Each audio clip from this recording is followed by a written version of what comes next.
Nomor 28. Umbai cacing atau appendix dikenal luas sebagai organ vestigial.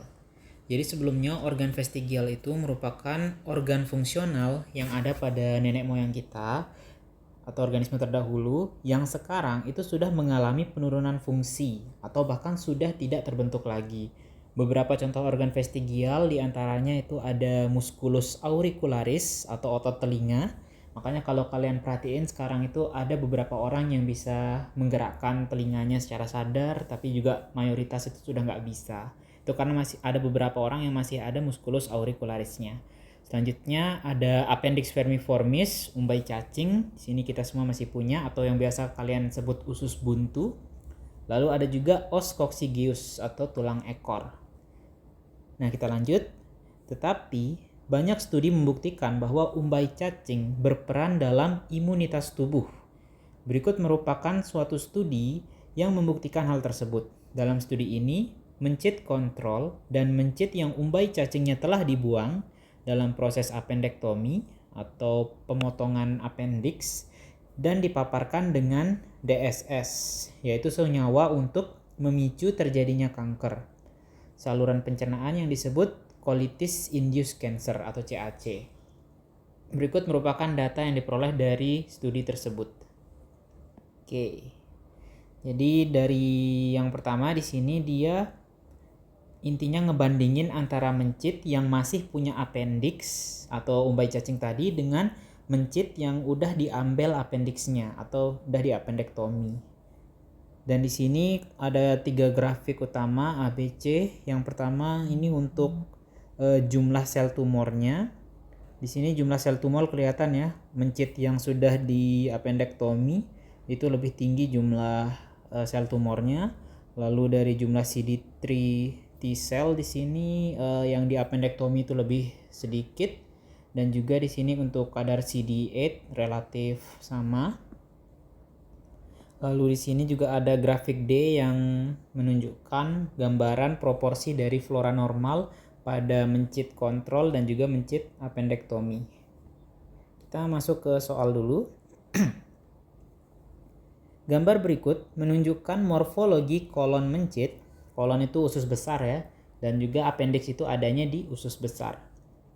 Jadi pada gambar ini ditanyakan, gambar atas berasal dari mencit yang mengalami appendektomi, sementara gambar bawah berasal dari mencit kontrol.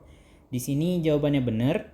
Jadi yang atas ini memang benar merupakan gambaran kolon dari mencit yang sudah di appendektomi.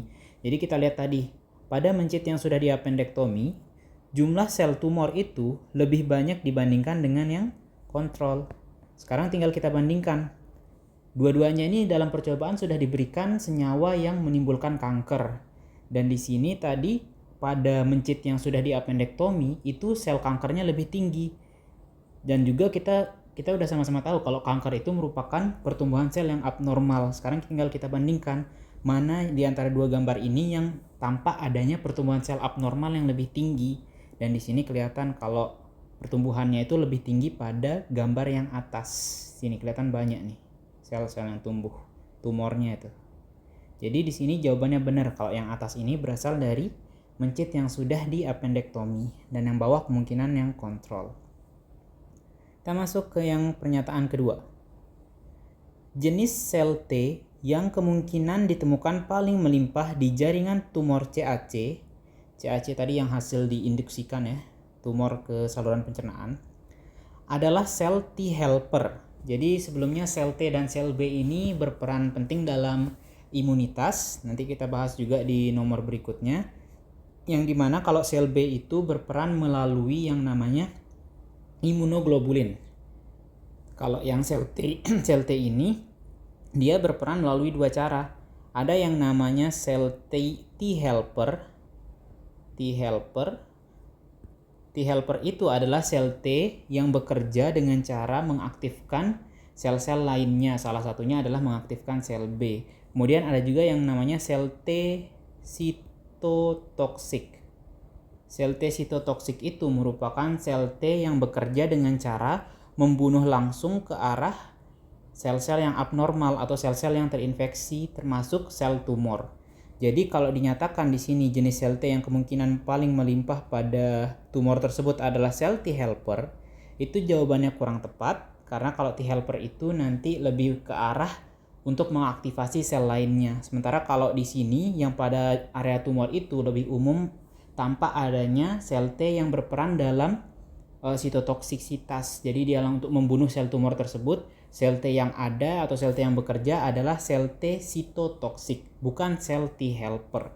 Jadi di sini jawabannya salah. Seharusnya sel T sitotoksik. Selanjutnya, pernyataan yang C. Terkait dengan imunitas tubuh, umbai cacing berperan sebagai lokasi produksi sel T, terutama sel T sitotoksik. Dan ini jawabannya salah. Karena kalau yang bilang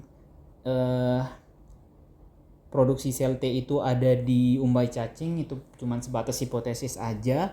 Yang benar produksi sel T itu adanya di bone marrow. Atau mungkin kalian biasa bilang sumsum tulang belakang dan lain sebagainya. Dan nantinya setelah diproduksi di bone marrow, sel T tersebut akan mengalami maturitas di timus, kelenjar timus yang ada di sekitar dada. Jadi yang berperan dalam produksi dan pematangan sel T itu adalah bone marrow dan timus. Jadi tidak berkaitan dengan umbai cacing. Selanjutnya, berdasarkan data, umbai cacing juga berperan dalam mempertahankan keseimbangan komunitas mikrobiota dalam usus. Di sini jawabannya benar karena kita perlu lihat ke bagian grafik yang D. Di sini berkaitan dengan keseimbangan flora normal yang dimana pada mencit kontrol dan appendektomi itu terdapat perbedaan. Kalian bandingin aja langsung di garis-garisnya nih, apakah sejajar, apakah sama. Kalau dia sama berarti jawabannya salah, tapi di sini dia nggak sama. Ketika mencitnya di appendektomi, terjadi ketidakseimbangan atau perubahan proporsi dari flora normalnya. Lihat nih, fluktuatif dia. Jadi bisa kita simpulin bahwa dengan adanya appendektomi, proporsi flora normal yang ada pada kolon yang mencit itu berubah, sehingga bisa disimpulkan bahwa umbai cacing ini juga berperan dalam mempertahankan keseimbangan komunitas mikrobiota atau flora normal yang ada di dalam usus. Jadi jawabannya benar.